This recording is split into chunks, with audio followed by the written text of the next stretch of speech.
I hope all attending or watching and your families have had a happy new year and are enjoying good health and will continue to do so. Like so many others, the UIAB was directly impacted by the pandemic. And while we grieved, we continue to do our work, doing what we can to serve the public and care for our employees. And of course, due to the economic impact of the virus, we've seen a dramatic impact on our workload, and our employees have been steadfast in rising to the task of continuing to serve all New Yorkers who need our services. We are very grateful. Because the pandemic and its impact are still with us, I would like to ask you to join me in a brief 10-second moment of silence to remember those we so sadly lost and those who have suffered. And I'm setting the timer now.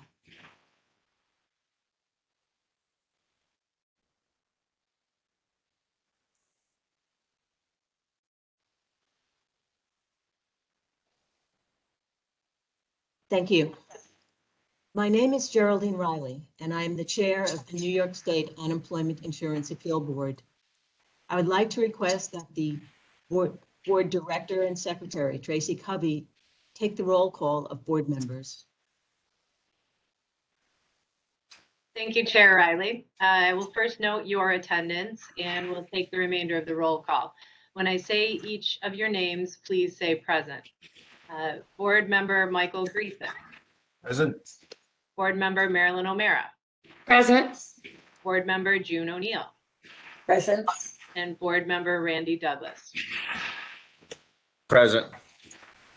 Okay, Madam Chair, we do have a quorum. Thank you, Tracy. I am presiding today from the board's office in Menands, New York for this Wednesday, January 19th, 2022 public meeting of the board. Our meeting today is consistent with the requirements of Chapter 417 of the laws of 2021, signed by Governor Kathy Hochul on September 2nd, 2021, concerning elements of the Public Officers Law, Article 7, entitled the Open Meetings Law, effective through January 15th, 2022. This exception has been extended through legislation the governor signed just on Friday, January 14th, 2022. The meeting has been noticed. The draft agenda has been published. The minutes from the previous October 20th, 2021 meeting have been circulated to the members, and the public has been invited to observe in real time. This meeting is being recorded and will be available along with the minutes on our website, uiappeals.ny.gov. Due to the pandemic for this meeting, our members and some staff will be attending remotely. I thank them for recognizing that every contribution to a decrease in social distancing and the possibility of spread matters. All members being present, we do have a quorum, and our meeting is recognized as the first official meeting of 2022. I would like to begin this meeting by expressing my thanks to all of those who have supported the work of the board in addressing the many tasks that we face. I would like to thank the staff and leadership of all of our offices. And of course, and primarily, I'd like to thank my colleagues on the board for their work, encouragement, and support. This is our first meeting of 2022, and it is my hope that this consistent quarterly schedule of board meetings represents a board that is proactive yet accessible, and a board which addresses the 21st century challenges that we face or that we anticipate, and that we address those tasks with optimism and confidence in the skill and effort of our many talented employees. Each board member and each staff member is serious and interested, industrious and engaged in their approach to the important work that we do, and I sincerely thank them for that. Every day, the UIAB leadership team works to better this organization and to do better work to serve the people of New York State. As you will hear in the reports, we are now training a cadre of new ALJs who will be instrumental in shaping the future of the board. All involved in mentoring and nurturing our new judges should be commended. Sharing their experiences and imparting personal knowledge and expertise is an invaluable training tool. I want to acknowledge and thank our Executive Director and Board Secretary, Tracy Covey, who is appearing remotely from Syracuse and who has worked tirelessly to advance the board and our mission. And I wish to thank Principal ALJ for Appeals, Christopher Tate, who is also with me today here in Menands. for his work in these very trying times. Our Chief ALJ, Jason Myers, is attending remotely today. I would be remiss if I did not acknowledge the work he has accomplished and his contribution not only to today's meeting, but to every success this board has achieved. His efforts have been so consequential and his devotion to our work steadfast. So thank you, Jason. I want to thank Melissa Sousa, who's taking the minutes, and Amy Higbee, who will be assisting with our technology. After a meeting, there will be a two-part training session. ALJ Jane Scott will be providing an overview of the process regarding cases that are appealed to the court following an adverse decision by the board. Then ALJ William Friedman will take us through a training session on partial unemployment and changes in the law governing that circumstance. We thank them. Before the call to order, I would like to remind board members, staff, and the public that our next public meeting of the board will be held on Wednesday, April 20th, 2022. Thank you. I'm now calling this meeting to order. Our first order of business is to review and adopt the draft agenda. Could you please take a minute to read the agenda, which has been circulated and published? Is there a motion to accept the agenda? So moved. Thank you, Randy. Is there a second? Second. Thank you, Michael.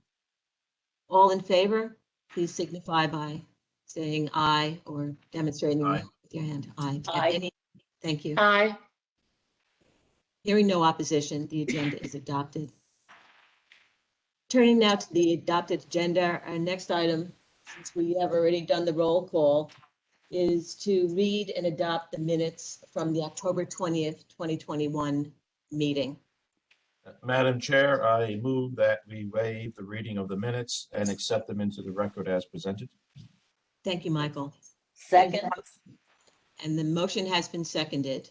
Thank you. All in favor? Aye. Aye. Aye. Thank you. Hearing no opposition, the minutes are adopted and we have waived the reading. Our first report will be the director's report by Executive Director Tracy Covey. Tracy? Good morning, everyone, and welcome to 2022. Here's hoping this year brings with it the chance for us to build on some of the wonderful successes we had last year, which was extremely busy and extremely productive. Just as a brief recap, we completed an e-file pilot project in 2021. We continue to work on an appeal library digitization project. We nimbly moved ALJs and administrative staff between the lower and higher authority to address operational needs. We navigated remote work, a full return to the office, an increased inventory, and increased hearing schedules.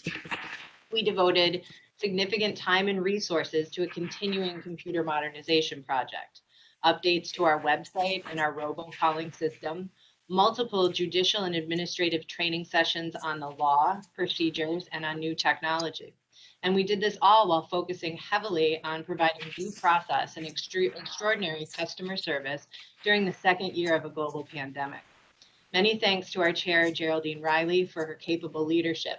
I'd also like to thank Chief Judge Jason Myers, Principal Judges Chris Tate and Mark Sokolowski, Acting Principal Judge Justin Denton, UIAB Manager Janet Bedoin, and our training coordinator, Allison Ferrara, as well as all of our judicial and administrative staff, whose talent and hard work made these accomplishments possible. Now, on to our current business. In staffing news, our judicial and administrative staffing level is currently at 133 employees. Chief Judge Myers will get into some of the specifics in his report about the judicial staffing.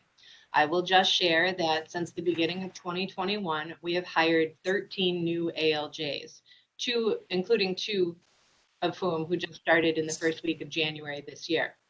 We also gained about 8 administrative staff, including 2 new members of our BSA team.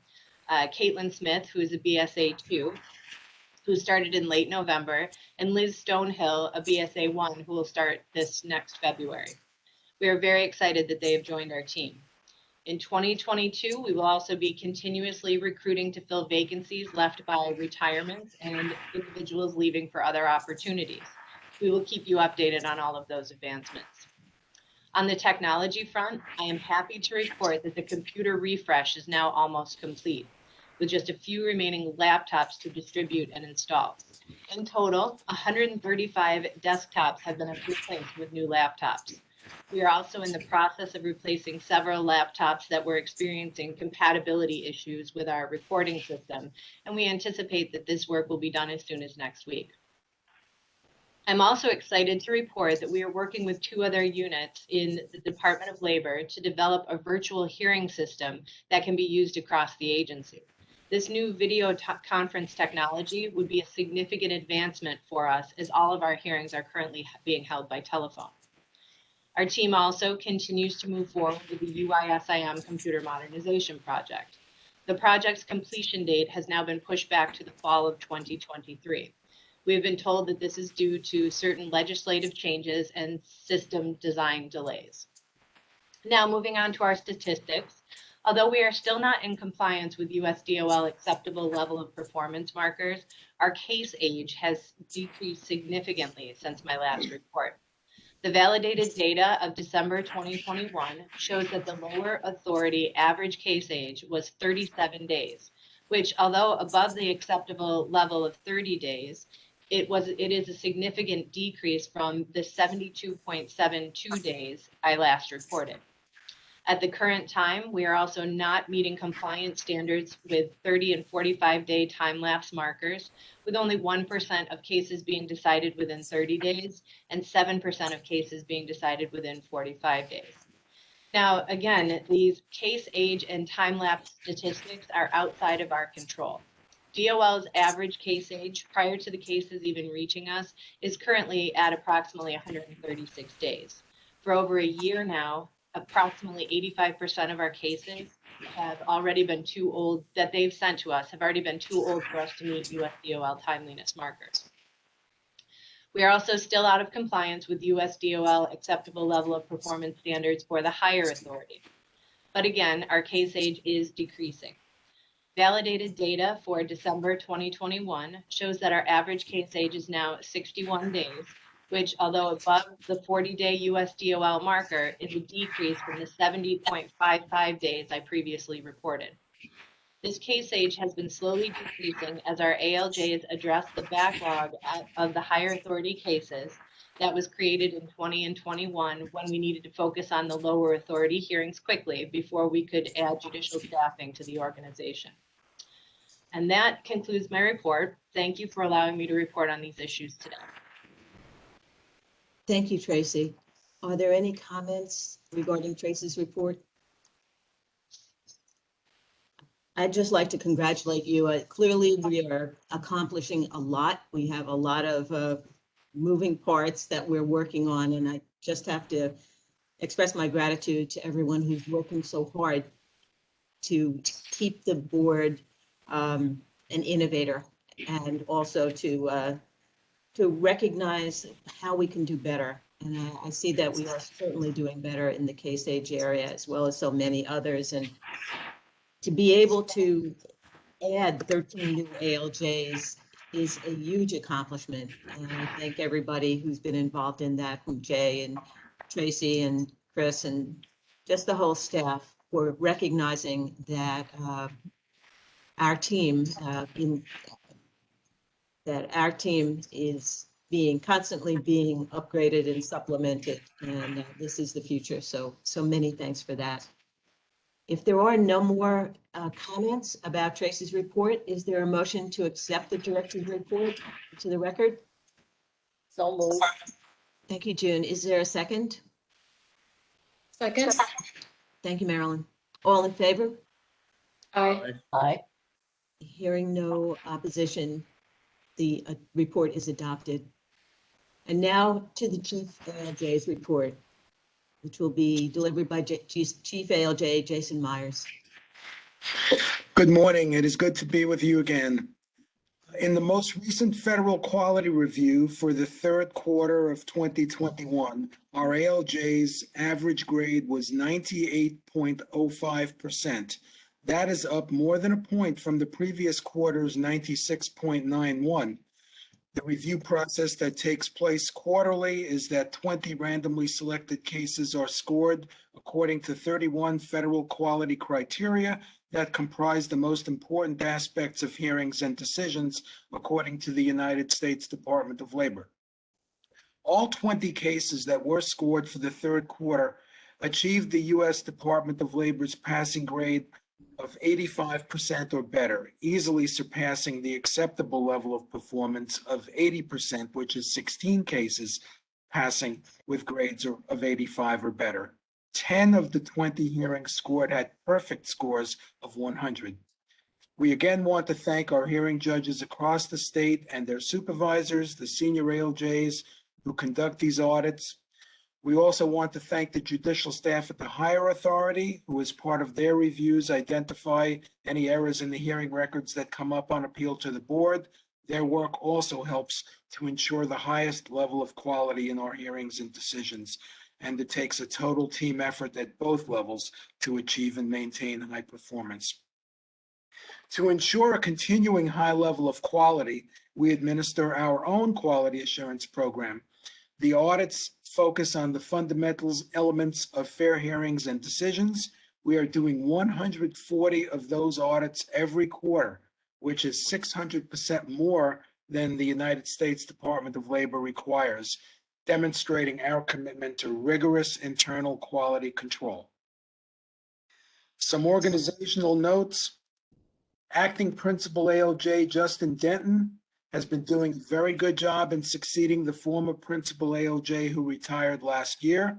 He oversees the Brooklyn and Long Island hearings operations and continues to play integral roles both as a change champion in the UI Systems Integration Modernization Project and as a contributor in our discussion of potential virtual hearing systems. His acclamation to his new role has allowed Principal ALJ Mark Sokolowski to concentrate on judicial operations for hearings in White Plains, Manans, Syracuse, Rochester, and Buffalo. As you know, Principal ALJ Christopher Tate is our other Principal ALJ who oversees judicial operations at the higher authority. We have appointed 2 new senior ALJs since our last meeting. Kathleen Mannix was appointed senior ALJ in Manans. She had been an ALJ with us for 10 years, and we look forward to her doing a great job in her new role. Also appointed as a senior ALJ at our Hop Hog Long Island location is Allison Schweier.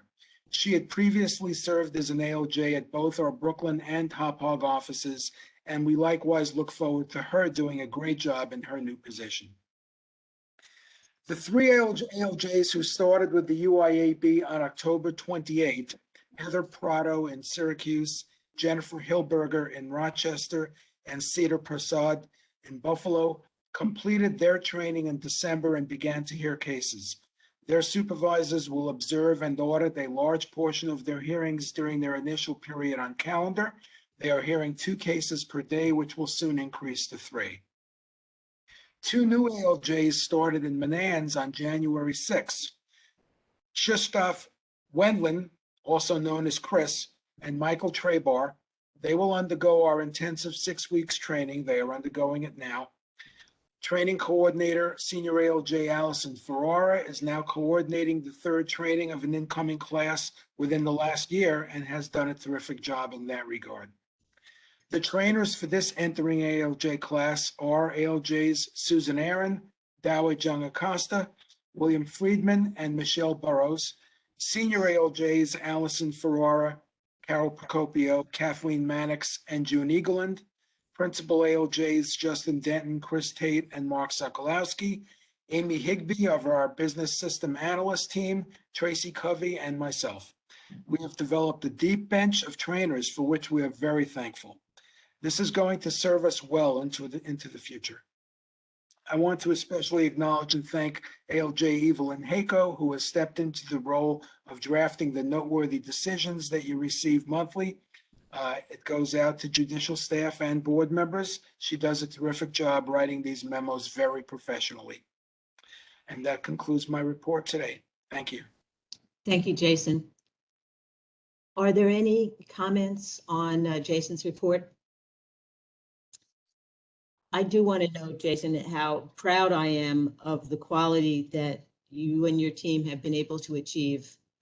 And I know that that is the result of a huge investment in our resources to provide that support so the ALJs can be the best that they can be. And clearly, when you're at the average grade of 98.505, there's really not a lot of room you have there to get better, but I'm sure we'll all be trying.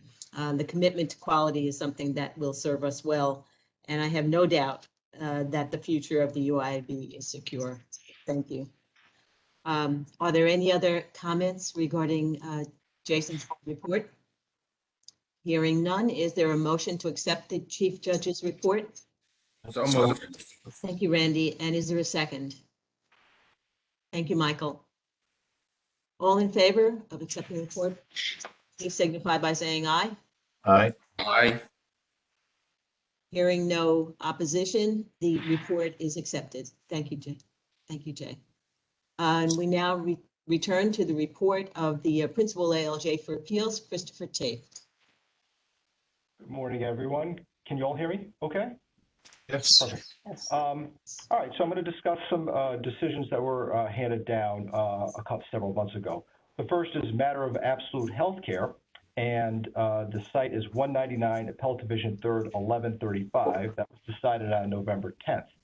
The court affirmed the board's decision denying the employer's application to reopen a prior decision. The Department of Labor issued a determination assessing additional contributions based on remuneration paid to nurses, among others. At a scheduled hearing in July of 2016, the employer's managing director informed the judge that he was not ready to proceed because the employer's accountant was unavailable due to a death in the family, and because the employer was still attempting to retain legal counsel to represent it at a hearing. On June 27th of 2016, the judge entered a default decision sustaining the determination, and by letter dated October 16th of 2017, the employer applied to reopen the decision. The court noted that a case may be reopened upon a showing of good cause if such request was made within a reasonable time. The court noted the employer's contention that it experienced difficulty retaining counsel and that it was undergoing an audit by the Department of Health at the time. The court found that the audit was concluded in or about April 2016. The court found that the board providently concluded that the employer's delay in not making its request to reopen until October 2017 was unreasonably long and neither excused by the audit nor the 20 months it took to retain counsel. Citing matter of Muenica at 192 Appellate Division 3rd, 1300, the court found that the board did not abuse its discretion in denying the employer's application to reopen, given the employer's lengthy delay in applying to reopen the judge's January 2016 default decision. And the second case is matter of Smith, and that was also decided on November 10th, and the site is 2021 New York Aptiv Lexus 6161. The court affirmed the board's decision that claimant was eligible to receive benefits and not subject to a disqualification for voluntary separation from employment or misconduct. Claimant worked as a per diem substitute teacher for the New York City School District during the 2017 to 2018 school year, and that she was paid only for the days that she worked. Claimant worked a total of only 18 days during the school year, often declining assignments due to conflicts with her other part-time job and because she was facing eviction. She last worked on June 25th of 2018, the final day of school. And on July 16, 2018, the school district advised claimant that she was ineligible to serve as a substitute teacher in the 2018 to 2019 school year, as she had not worked the required 20 days as a substitute teacher in the prior school year. Claimant applied for benefits, indicating that she had been separated due to a lack of work at her part-time job. The department determined that she was eligible to receive benefits. The school district objected, contending that claimant provoked her discharge by failing to complete the required 20 days of per diem work. The court noted that the board found that as a per diem employee, claimant's employment relationship with the school district ended on her last day of work, June 25th of 2018, and as such, claimant did not have an employment relationship with the school district at the time she applied for benefits and could not have been found to have provoked her discharge or voluntary quit.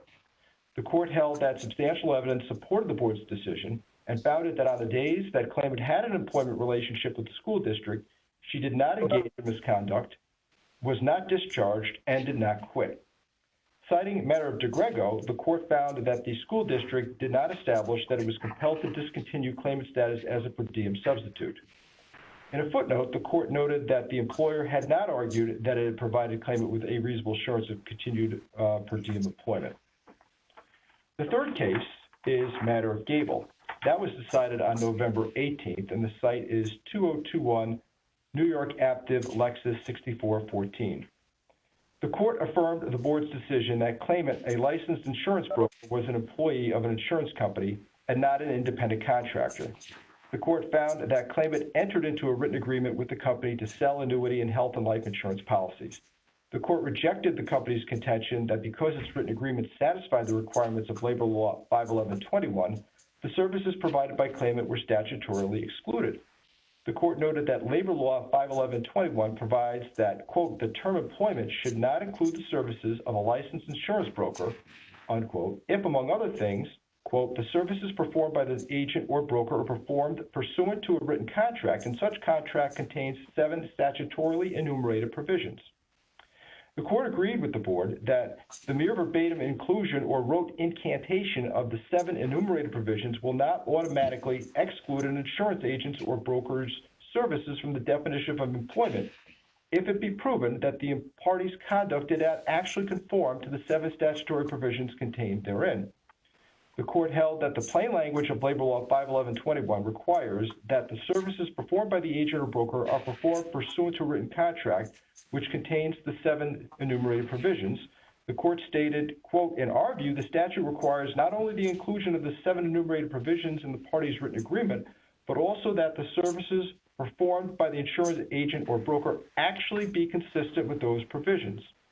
The court ruled to allow an employer to exclude an insurance agent's or broker's services from the scope of the term employment by mere inclusion of the 7 statutory enumerated provisions provided in their written agreement would, in cases where there's evidence demonstrating the party's conduct was contrary or inconsistent with one of the statutory enumerated provisions, elevate the form of such agreement over the substance of the party's actual relationship and undermine the purposes of Labor Law 51121 and unemployment insurance benefits.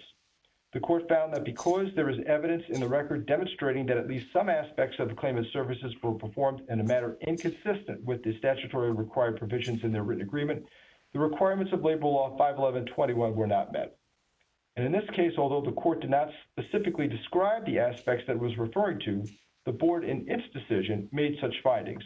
For example, the board found that the claimant was required to report to the office in order to use a certain call system when making calls to potential clients, and was required to attend 9 o'clock meetings and to attend trainings at the office.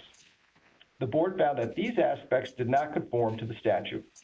After concluding that the statute was not met, the court then found under the common law test that there was ample evidence to support a finding that the company exercised a control over numerous aspects of the claimant's work, citing to matter of Rodriguez at 193 Appellate Division 3rd, 1190. And finally, matter of Blomstrom was decided on December 9th of 2021, and the site is 2021 New York Active Lexus 6938. The court affirmed the board's decision holding the claimant, a drafter, was an employee of an architect and not an independent contractor. Claimant had reported to the Department of Labor that he was in business for himself and referred to himself as self-employed on social media sites. The court found that the evidence established that the architect interviewed the claimant and they mutually agreed to an hourly rate of $40, that there were no set hours, but that the architect gave claimant a key to the premises where claimant performed services using a workstation and other equipment provided by the architect. The court found that the architect and claimant worked one-on-one together, with the architect informing claimant of the type of work needed to be done, having regular discussions with claimant about the progress of work, reviewing claimant's work product, and correcting errors. The architect also provided direction as to the prioritization of work and set deadlines for when it was to be completed. Citing matter of Ramirez at 127 83rd 1295, the court held that the proof provided a reasonable basis to conclude that the architect maintained control over the means and results of claimant's work. And that concludes my report. Thank you very much, Chris. Does anyone have any comments or questions regarding the report? I just wanted to thank you particularly for including the matter of Blumstrom, which is so recent and really yet another case that is involving the independent contractor employee decision issue. So it is enlightening to hear the particulars of the case again. So thanks very much for that, Chris. If there are no other questions, then I'd like to entertain a motion to accept the report of the principal ALJ for appeals and incorporate it into the record. Is there such a motion? So moved. Thank you, June. And a second? Second. Thank you, Michael. All in favor of accepting the report, please signify by saying aye. Aye. Aye. Hearing no opposition, the report is incorporated into the record. Thank you so much. Turning to the agenda now for today's meeting, is there any other new business that we must discuss? Hearing none, then I will accept a motion to adjourn this meeting. Is there a motion? Moved. Thank you, Michael. And is the motion to adjourn seconded? Second. Thank you, Marilyn. All in favor of adjourning, please signify by saying aye. Aye. Thank you. Hearing no opposition, the motion is adopted and this meeting has been adjourned.